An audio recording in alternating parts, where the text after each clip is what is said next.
السلام علیکم ورحمۃ اللہ وبرکاتہ. بسم اللہ الرحمن الرحیم. الحمد للہ وکفی وسلام علی عبادہ الذین اصطفی. اما بعد. اعوذ باللہ من الشیطان الرجیم. بسم اللہ الرحمن الرحیم. ألم يأن للذين آمنوا أن تخشع قلوبهم لذكر الله وما نزل من الحق ولا يكونوا كالذين أوتوا الكتاب من قبل فطال عليهم الأمد فقست قلوبهم وكثير منهم فاسقون. صدق الله العظيم. وقد قال النبي صلى الله عليه وآله وسلم الدين النصيحة أو كما قال عليه الصلاة والسلام. اللهم صل على سيدنا محمد وعلى آل سيدنا محمد وبارك وسلم. صلى الله على النبي الأمي. صلى الله على النبي الأمي. بہت ہی عزت اور احترام کے مستحق میرے بزرگوں، قابل قدر دینی اور ایمانی بھائیوں، اللہ تبارک و تعالی نے قرآن مجید میں اور حضور پاک علیہ الصلاۃ والسلام کے ذریعے آپ کے اقوال اور اعمال میں، آپ کی سنتوں میں ہمارے اور آپ کے لیے رہنمائی بھر دی ہے. اللہ کے خاص بندے وہ کہلاتے ہیں اور اسلام ان کو اللہ کا اچھا بندہ بتلاتا ہے جو اللہ کے بندے قرآن مجید کو سامنے رکھ کر اس کے حلال کو حلال جان کر، اس کے حرام کو حرام مان کر، اور نبی اکرم صلی اللہ علیہ وسلم کی سنتوں کو سامنے رکھ کر اگر زندگی گزارتا ہے، ایسے لوگوں کے متعلق دین اسلام یہ کہتا ہے کہ یہ اللہ کے اچھے بندے ہیں.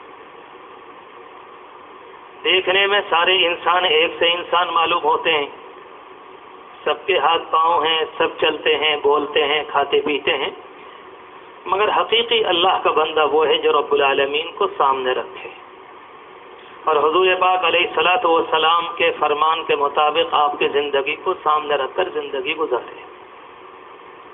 دنیا میں جتنے لوگ پائے جاتے ہیں وہ سارے کے سارے اپنی زندگی میں آزاد ہیں سوائے مسلمانوں کے. ایک مسلمان دن و رات میں کسی وقت بھی اپنی زندگی میں ایک لمحے کے لیے بھی آزاد نہیں ہے. اپنی بات چیت میں بھی آزاد نہیں، اپنے ہنسی مذاق میں بھی آزاد ہے. مرنے جینے میں، زندگی گزارنے میں کوئی اللہ کا بندہ آزاد نہیں. حد یہ ہے کہ ہم اور آپ جب رات کو آرام کے لیے اپنے بستروں پر جاتے ہیں، اللہ کے رسول علیہ الصلاۃ والسلام نے ہمیں لیٹنے کا طریقہ بھی دیا ہے، ہم اس میں بھی آزاد نہیں. کوئی اللہ کا بندہ یوں کہنے لگے کہ اس میں کون سی بات ہوئی، اسی کو تابعداری کہا جاتا ہے. ایک ایک چیز پر عمل کرنے کے نتیجے میں زندگی میں نکھار آتا ہے، شوق آتا ہے. حضور پاک علیہ الصلاۃ والسلام کی عظمت اور محبت بڑھتی ہے، اور جب چیزیں بڑھتے بڑھتے زیادہ ہو جاتی ہیں تب جا کر انسان کا دل بالکل نورانی ہو جاتا ہے. کوئی ایک چیز بھی بے حیثیت نہیں جانی جاتی کہ یہ تو معمولی درجے کی ہے. وہی اللہ کے بندے سنتوں پر، بڑی بڑی سنتوں پر، اہم سنتوں پر جو زندگی میں خاص موقعوں پر انجام دی جاتی ہیں، وہی اللہ کے بندے عمل کرتے ہیں یا انہی کو عمل کرنے کی توفیق ملتی ہے جو چھوٹی چھوٹی سنتوں کو سینے سے لگاتے ہیں. کوئی اللہ کا بندہ یہ کہنے لگے کہ اچانک فلاں موقع پر میں ایسا کر لوں گا، یہ میری اور آپ کی قدرت اور طاقت سے باہر ہے، ایسا نہیں ہو سکتا، ناممکن. ابتدا ادھر سے ہوتی. اللہ تبارک و تعالی نے قرآن مجید کی اس آیت میں ایک بات ارشاد فرمائی، الم یأن للذین آمنوا ان تخشع قلوبهم لذکر اللہ. کیا ایمان والوں کے لیے وقت نہیں آیا کہ ان کے دل اللہ کی یاد سے ڈر جائیں؟ کیا ایمان والوں کے لیے وقت نہیں آیا کہ ان کے دل اللہ کی یاد سے، اللہ کو یاد کر کے ڈرنے والے، لرزنے والے، کانپنے والے بن جائیں؟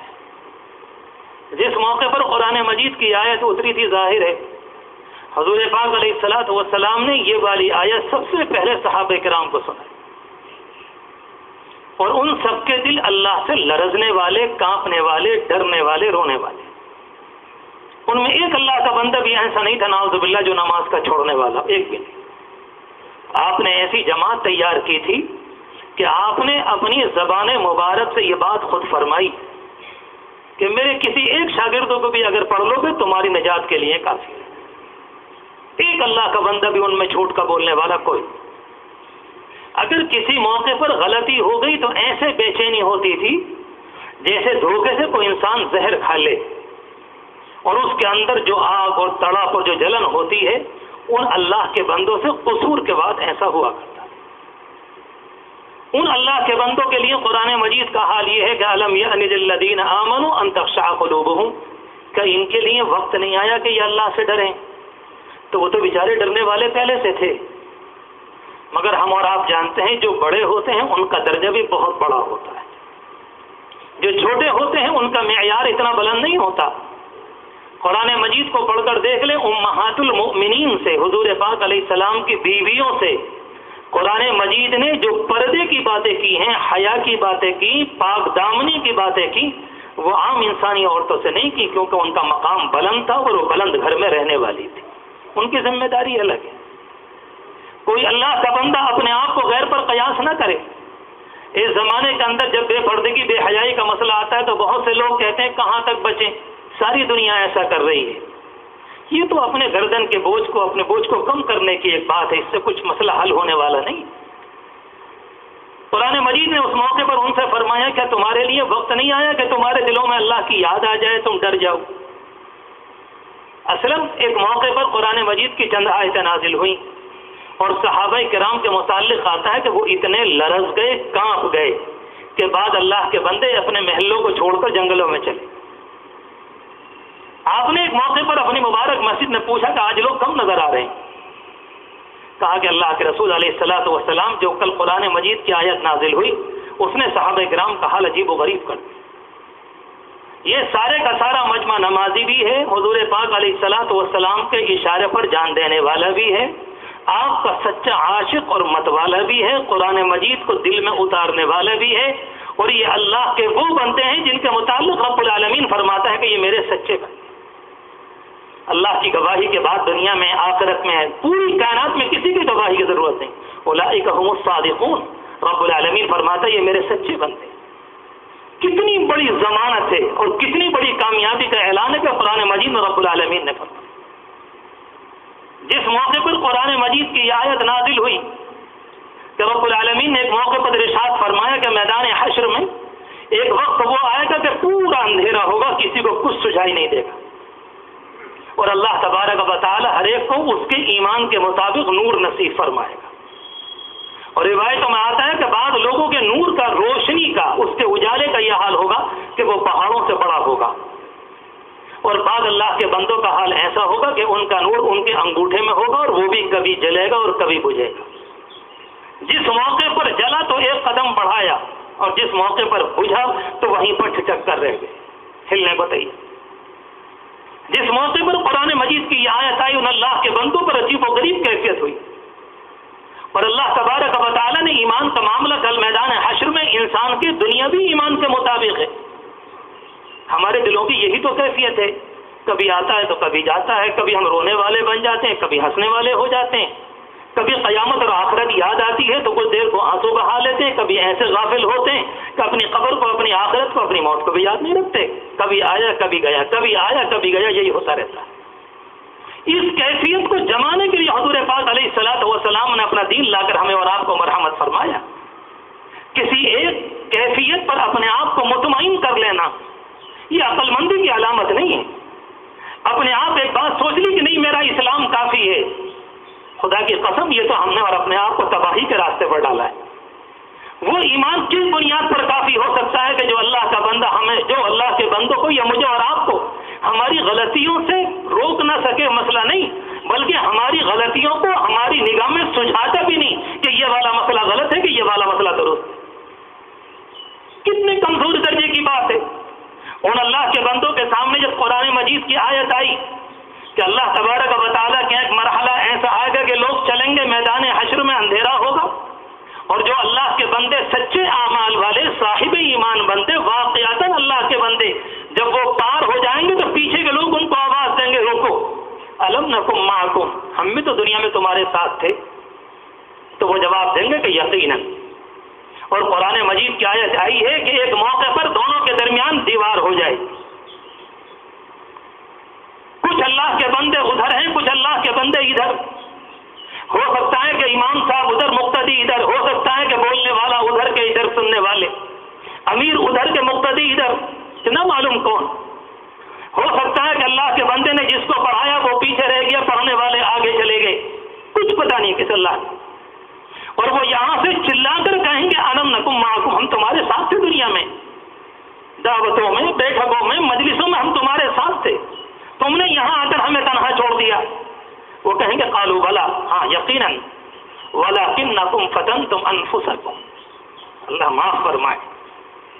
وہ جواب دیں گے لیکن تم کو تمہارے نفس نے پھنسا لیا، تم نے سب بات مانی اسلام کی. اور یہ بات کافروں کی نہیں قرآن مجید میں، یہ مشرکوں کے لیے نہیں کہا گیا، یہودی اور عیسائیوں کے لیے نہیں کہا گیا قرآن مجید کی اس آیت کے اندر. یوم یقول المنافقون والمنافقات للذین آمنوا انظرونا، یہ بات ان اللہ کے بندوں کی چل رہی ہے جو صاحب ایمان ہیں، کلمہ پڑھتے ہیں، قرآن کو مانتے ہیں، مگر عملی طور پر انہوں نے اپنے آپ کو کلی طور پر 100% اسلام کے حوالے نہیں کیا. قرآن مجید کی اس آیت میں ان اللہ کے بندوں کی بات. وَلَكِنَّكُمْ فَتَنْتُمْ أَنفُسَكُمْ، لیکن تم کو تمہارے نفس نے پھنسا لیا. ذرا تنہائی میں اپنی آپ کی آنکھیں بند کر کے سوچیں ہم کتنے موقع پر نفس سے پھنستے ہیں. ہزاروں موقع اس طرح کے آتے ہیں کہ ہم وہاں سے اپنے آپ کو عافیت کے ساتھ اسلام کی تعلیم میں لا سکتے ہیں اور عمل کر سکتے ہیں، مگر اللہ کے بندے ہم جیسے نگاہ موڑ کر چلے جاتے. اس کو کہتے ہیں نفس کو پھنسانا اور سمجھنا.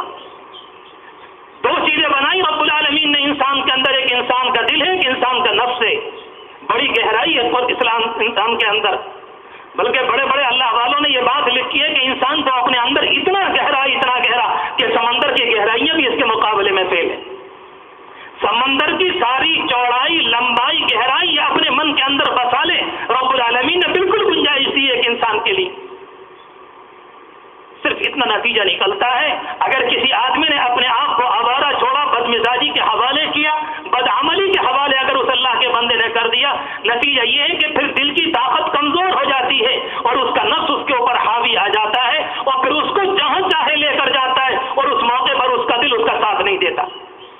وَلَكِنَّكُمْ فَتَنْتُمْ أَنفُسَكُمْ.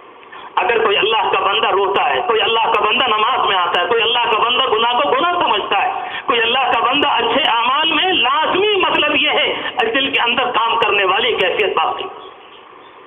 دوسری بات فرمائی وَلَكِنَّكُمْ فَتَنْتُمْ أَنفُسَكُمْ وَتَرَبَّصْتُمْ، تم تو انتظار میں لگے رہے کہ دیکھیں کہ اسلام کا پارا بھاری ہے کہ دوسروں کا بھاری ہے، ادھر جانے میں فائدہ ہے کہ ادھر جانے میں فائدہ ہے، وقت کی جانب ہاتھ بڑھانے میں فائدہ ہے کہ حضور پاک علیہ السلام کی بات کے ماننے میں.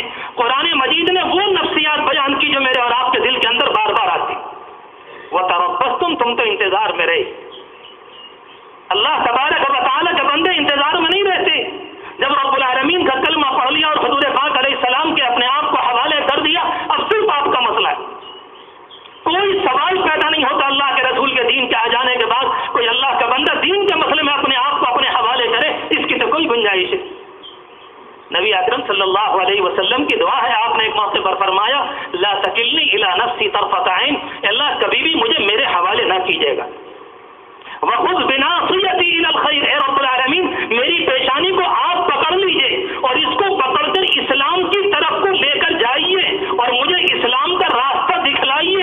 دنیا کا سب سے افضل ترین اللہ کا بندہ جن سے پڑھ کر کوئی نہیں آیا، آپ فرماتے مجھے میرے حوالے نہ کیجیے.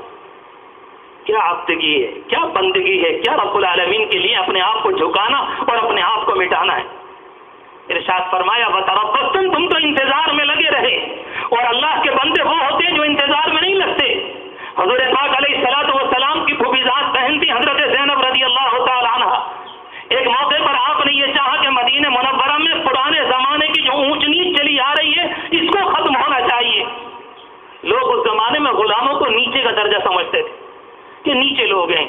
اگر کوئی اللہ کا بندہ غلامی کے بعد آزاد بھی ہو گیا، وہ عام انسانوں کی طرح ہو گیا، مگر اس کے باوجود بھی لوگ نیچے درجے کا سمجھتے تھے کہ نہیں یہ کچھ زمانے پہلے غلام تھے، اب جا کر آزاد ہوئے، ان کا کیا معیار ہے۔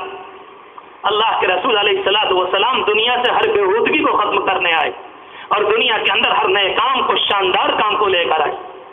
آپ نے اپنی پھوپھیزاد بہن سے فرمایا کہ زینب تم ان کے ساتھ شادی کر لو، وہ اللہ کی بندی آپ کے خاندان کی، ہاشمی خاندان کے، جس سے اعلیٰ کوئی خاندان نہیں، پورے عرب میں پوری نسلوں میں جس سے افضل کوئی خاندان نہیں۔ آپ کا حال یہ کہ اتنے شاندار خاندان کی بیٹی، حسین ترین ان کے متعلقات ہے کہ وہ اپنے وجود کے اعتبار سے، اپنے جسم کے اعتبار سے، اور آپ ان کی شادی کرنے چلے ہیں اپنے آزاد کردہ غلام، کہتے ہیں کہ اپنی شادی تم ان کے ساتھ کرو۔ اللہ اکبر، کیا صحابہ کرام تھے۔ اسلام نے مسلمانوں کو ایک چیز دی کہ جب شادی کا موقع آئے تو انسان اپنی رائے کا اظہار کر سکتا ہے۔ انہوں نے اپنی رائے کا اظہار کیا کہ نہیں، شروع میں فرمایا کہ مجھے رشتہ پسند نہیں ہے۔ حضور پاک علیہ الصلوۃ والسلام نے فرمایا کہ زینب تمہیں یہ رشتہ منظور کرنا ہوگا۔ وہ شروع میں یہ سمجھ رہی تھی کہ حضور پاک علیہ السلام نے بطور مشورے کے بعد رکھی ہے۔ صحابہ کرام جانتے تھے کہ مشورے کے طور پر جو بات کہی جاتی ہے اس میں اپنی جانب سے اظہار کرنے کا حق ہوتا ہے، اور جب پیغمبر اپنی جانب سے حکم کر دیں تو سوائے گردن جھکانے کا کوئی اور راستہ نہیں ہوتا۔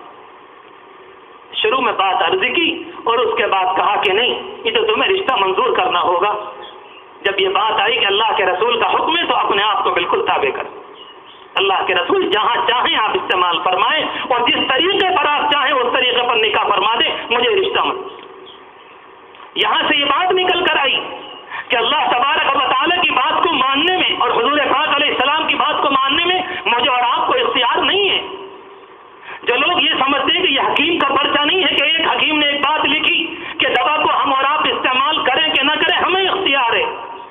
ہمیں اختیار نہیں ہے مسئلے میں، حیا کے مسئلے میں ہمیں سچائی کے سوا کوئی اختیار نہیں ہے، ہمیں وعدہ پورا کرنے کے سوا کوئی اختیار نہیں ہے، ہمیں حلال روزی کے علاوہ کوئی اختیار نہیں ہے، ہمیں پاک دامنی کے علاوہ کوئی اختیار نہیں ہے۔ ساری دنیا ناپاکی کر سکتی ہے، ساری دنیا کی لڑکیاں اونچے کپڑے پہن سکتی ہیں، مگر ایک مسلمان گھر کی خواتین یا ایک مسلمان گھر کی بچیاں اور لڑکیاں ان کے لیے ناجائز اور حرام ہے اگر وہ اللہ کی بندی ایسے کپڑے پہنتی ہیں جس سے ان کا جسم نظر آتا ہو۔ کوئی گنجائش ہے، کچھ بھی ہو جائے، کیونکہ اسلام کے اندر سراسر ماننا اور اپنے آپ کو حوالے کر۔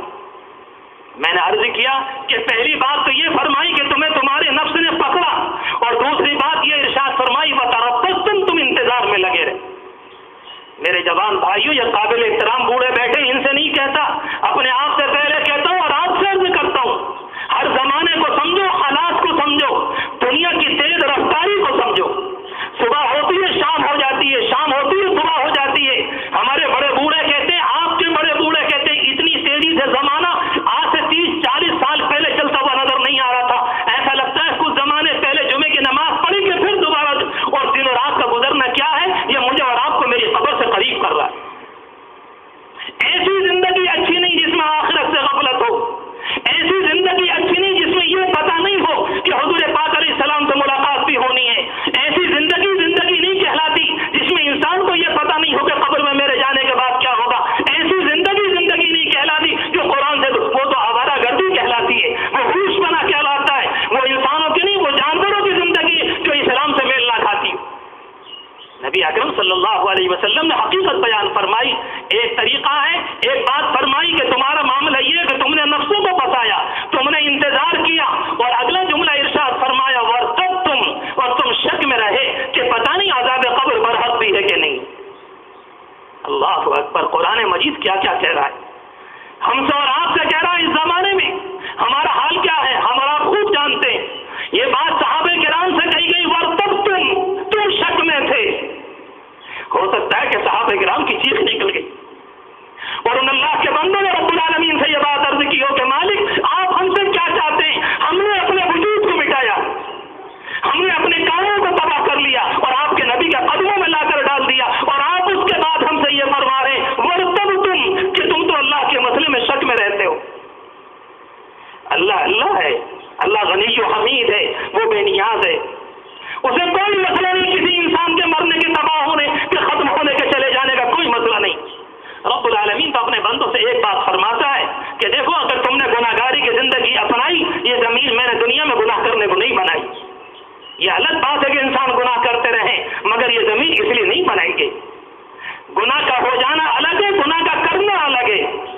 گناہ ہو جائے کوئی مسئلہ نہیں، اگر انسان کی آنکھوں میں 2 آنسو آ جائیں، رب کریم فرماتا ہے کہ زمین کے برابر بھر کر بھی گناہ لاؤ گے اور میرے سامنے شرمندگی کے آنسو کے ساتھ آؤ گے، اپنی ذات کی قسم کھا کر کہتا ہے سارے گناہ معاف کر دوں. اور عجیب و غریب بات یہ ہے کہ بعض روایتوں میں یہ آتا ہے کسی انسان نے 10 سال پہلے گناہ کیا، اس کے بعد توبہ بھی کر لی، سچی ہو گئی. اور آپ سے اپنے دل کی بات کہہ دوں، جس موقع پر انسان دعا کرتا ہے اسے پتہ چل جاتا ہے کہ آج اصلی والی ہو گئی. کبھی کبھی تو زبانی جمع خرچ کی ہوتی ہے، وہ دعا نہیں ہوتی. یہ تو نہیں کہتا کہ وہ اجر سے خالی ہوگی، رب العالمین کی جانب سے کچھ نہیں ملے گا، مگر جس کو ندامت کہتے ہیں، جس کو دل کی پشیمانی کہتے ہیں، جس کو اندر کی شرمندگی کہتے ہیں، جس کو دل کا ٹوٹنا کہتے ہیں، جس کو اپنے آپ کو خدا کے حوالے کر دینا، مالک میں نے اپنے آپ کو گندا کر لیا سر سے پاؤں تک، جس موقع پر دل کی گہرائی سے نکلی، چاہے الفاظ ادا ہوئے کہ نہ ہوئے اور چاہے ہاتھ اٹھے کہ نہ اٹھے، وہ عرش عظیم کو ٹکراتی ہے اور انسان کے گناہ معاف ہو جاتے ہیں. حدیث شریف میں تو یہاں تک فرمایا اگر کہ انسان نے گناہ کیے اس کے بعد ٹھیک سے توبہ کر لی اور اس کے بعد بھی کہنے لگے پتہ نہیں میرے گناہ معاف ہوئے کہ نہیں، اللہ کو غصہ آتا ہے، تم کتنے بڑے شکی ہو کہ میری رحمت کے اندر شک کرتے ہو. ایک انسان کا آنسو انسان کے گناہ کو ختم کرنے کو کافی.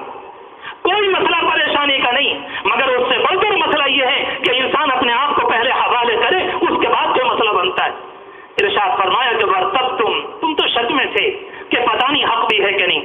اور واقعی ہے کہ اس زمانے میں کتنے اللہ کے بندے، کچھ زمانے پہلے ایک اللہ کے بندے نے سمجھدار پڑھے لکھے آدمی نے مجھ سے آ کر معلوم کیا کہ یہ والی بات صحیح ہے کہ یہ اللہ کے رسول کی حدیثیں ہیں. خدا کی قسم کلیجہ کام کر رہے ہیں کہ یہ اللہ کا بندہ کاہے کا پڑھا لکھا ہے. اللہ کے رسول علیہ السلام کی حدیثیں صحیح ہے کہ نہیں؟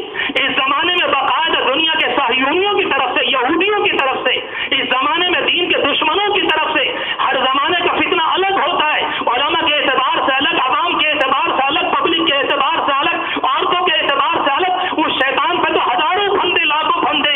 وہ انسان کو کبھی کس طریقے سے، کبھی کس طریقے سے. اس زمانے کی خطرناک بات یہ ہے جو ہماری نسل کالجوں میں ہے، جو ہماری نسل یونیورسٹیوں میں ہے، اس کے اندر یہ بات پیدا کی جا رہی ہے کہ حضور پاک علیہ السلام کی حدیثیں بہت زمانے کے بعد صحابہ کرام نے مرتب کی اور بہت زمانے کے بعد کاغذ کے اوپر لکھی رہی. اس بات کی کیا گارنٹی ہے کہ یہ حدیثیں وہی ہیں جو آپ کی زبان سے نکلی یا آپ کی زبان سے نکلی ہوئی نہیں ہے، لوگوں نے اپنے ذہن سے اور اپنی جانب سے زبردستی کی بنا لی.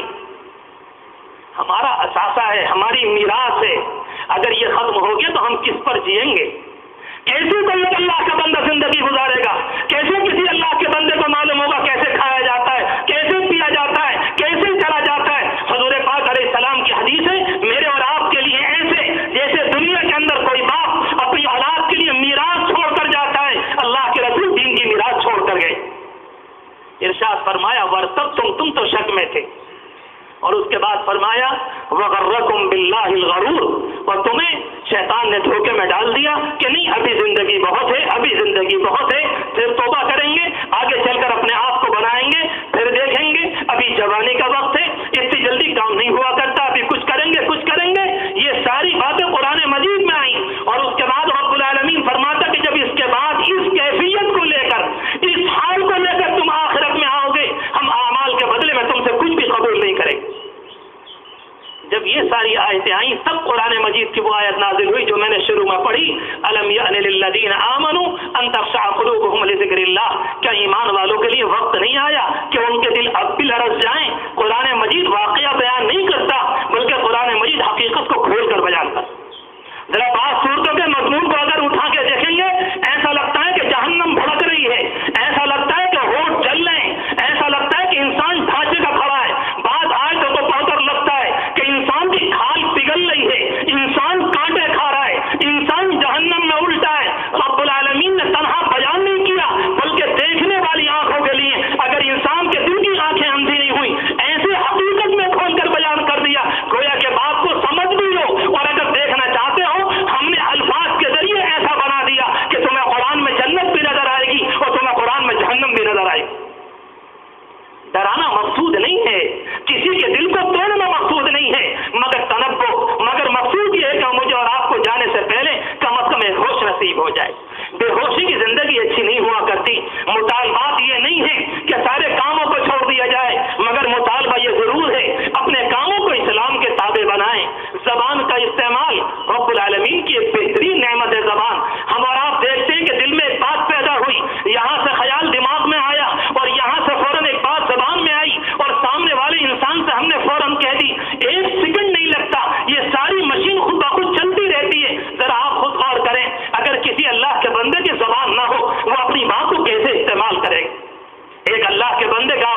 دنیا کو ڈرانے نہیں آئے. قرآن مجید نے دونوں لفظ بولے آپ کے لیے بشیر اور نذیر. وہ خوشخبری دینے بھی آئے تھے اور انسانوں کو ان کے انجام سے آگاہ کرنے کے لیے بھی آئے تھے.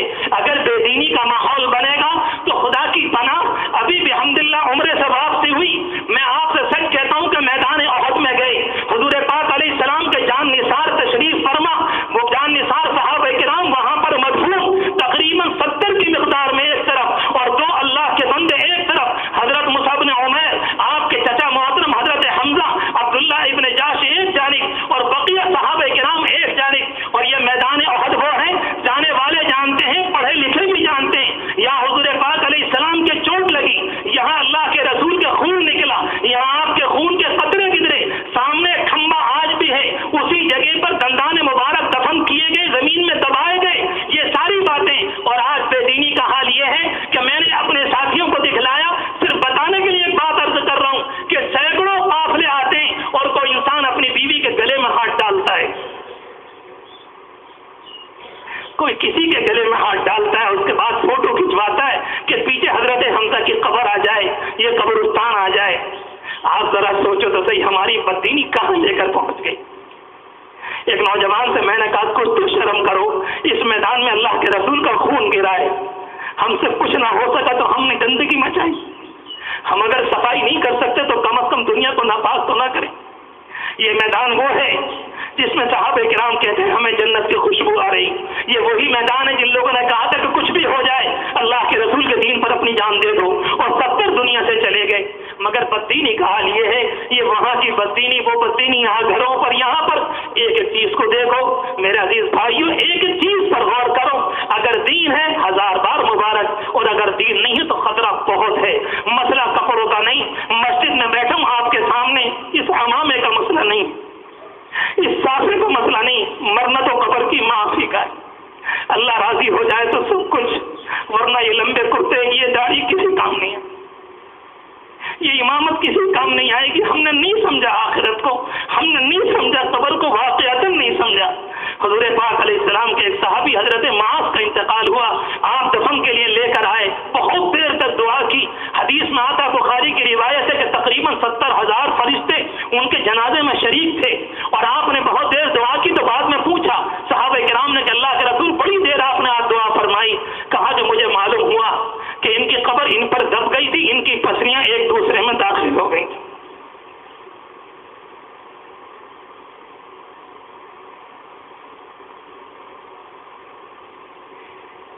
ہم کیا اللہ کے رسول کو منہ دکھلائیں گے؟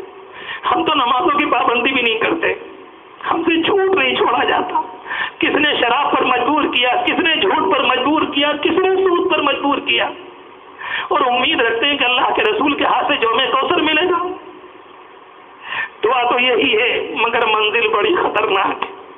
میں دل نہیں توڑتا, اللہ بہت کریم ہے, بہت پیارا ہے, مگر توبہ کرو, اپنے آپ کو اسلام پر لاؤ, پرانی نمازوں کو پڑھو, ورنہ سوچو کہ قبر میں ہوگا کیا. کوئی رحم والا نہیں ہوگا, نہ ماں, نہ باپ, نہ اولاد. کتنے جنازے ہاتھ سے اتار دیے, سلا کر آرام سے چلے آتے ہیں, اور آ کر باتیں کرتے ہیں بڑے اچھے سے, لگتا ہے کہ ہماری زبان پر فیصلہ ہوگا.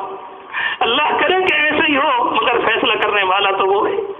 اپنے آپ غور کرے, کوئی بدعملی تو نہیں ہو رہی, مقصود رہی. اگر کوئی چوک ہوئی, اللہ بہت معاف کرنے والا, بہت کریم. وہ یہ کہتا ہے کہ میرے دربار میں آؤ, ہاتھ اٹھاؤ, توبہ کرو, اور شرمندگی کے آنسو لے آؤ. خدا کی مخلوق, خدا کے خزانے میں سب کچھ ہے, مگر شرمندگی کا آنسو اس کے خزانے میں نہیں, اس کی عطا سے انسان کی آنکھوں میں ہے, اور اتنے قیمتی ہیں کہ اللہ کو پیار آتا ہے. ادھر آنسو نکلے, ادھر اللہ کی طرف سے معافی کا فیصلہ ہو جاتا ہے. اور کہا گیا کہ میرے بندے ایسا کر دوں گا جیسا ماں کے پیٹ سے آیا تھا. اللہ تبارک و تعالی ہمیں گناہوں سے بچنے والا بنا دے, ہمیں اچھا مسلمان بنا دے, ہمیں پاک امتی بنا دے, اپنا سچا بندہ بنا دے. اللہ ہم سب سے راضی ہو جائے. اللہ ہمارے مریضوں کو شفا عطا فرما دے, ہمارے مریضوں کو شفا عطا فرما دے.